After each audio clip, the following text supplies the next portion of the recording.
जाना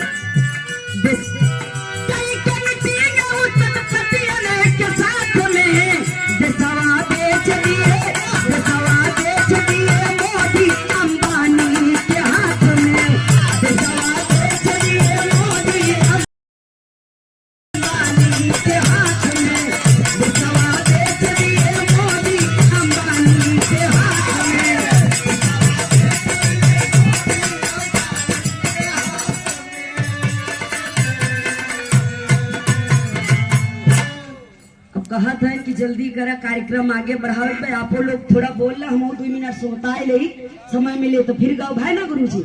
और हम सब के बीच में हमारे चीफ गेस्ट बस 10-15 मिनट में आने वाले हैं। बहुत बहुत धन्यवाद। के साथ में देशवा बेच दिए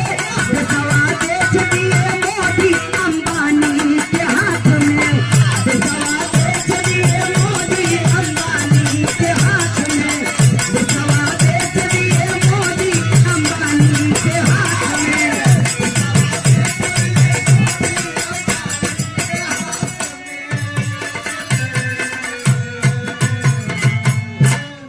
अब कहत है कि जल्दी करा कार्यक्रम आगे बढ़ावे पे आप लोग थोड़ा बोल रहे हम 2 मिनट सोताए ले समय मिले तो फिर गाओ भाई ना गुरुजी।